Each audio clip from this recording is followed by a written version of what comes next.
السلام علیکم ورحمۃ اللہ وبرکاتہ۔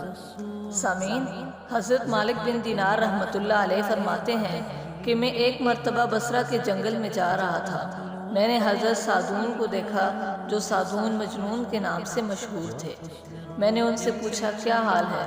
کہنے لگے ایسے شخص کا کیا حال پوچھتے ہو جو صبح شام ہر وقت ایک طویل سفر کے لیے تیار بیٹھا ہوا ہو، اور سفر کے لیے توشہ کسی قسم کا بھی ساتھ نہ ہو، نہ کوئی سفر کا سامان سواری وغیرہ اس کے پاس ہو، اور اس کو ایسے مولا کے پاس جانا ہو جو نہایت عادل بڑا کریم ہے، اور وہ لوگوں کے درمیان اس وقت فیصلہ کر دے گا۔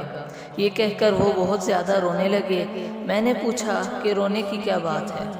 وہ کہنے لگے کہ میں نہ تو دنیا کے چھوٹنے پر رو رہا ہوں، نہ موت سے گھبرا کر رو رہا ہوں، بلکہ اپنی عمر کے اس دن پر رو رہا ہوں جو کسی نیک عمل سے خالی رہ گیا ہو۔ خدا کی قسم مجھے اپنے سامان سفر کی کمی رلا رہی ہے۔ سفر بہت طویل اور بڑی مشقت کا ہے، بہت سی گھاٹیاں اس سفر میں پیش آتی ہیں، اور میرے پاس سفر کا کوئی بھی سامان موجود نہیں ہے، اور اس سفر کے سب مصائب برداشت کرنے کے بعد یہ بھی پتہ نہیں کہ جنت میں جاؤں گا یا جہنم میں ڈال دیا جاؤں گا۔ میں نے ان سے یہ حکمت کی باتیں سن کر کہا کہ لوگ آپ کو مجنون کہتے ہیں، آپ تو بڑی اچھی باتیں کرتے ہیں۔ کہنے لگے کہ تم بھی دنیا داروں کے کہنے سے دھوکے میں پڑ گئے، مجھے جنون نہیں ہے۔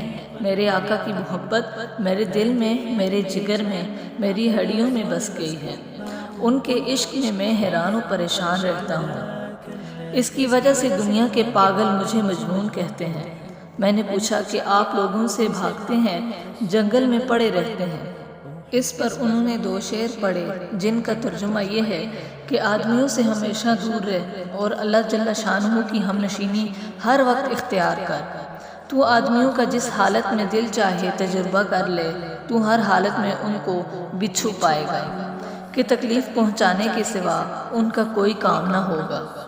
اگر ویڈیو اچھی لگی ہو تو ویڈیو کو لائک اور چینل کو سبسکرائب کریں تاکہ اسی طرح نئی ویڈیوز آپ تک جلد از جلد پہنچتی رہیں۔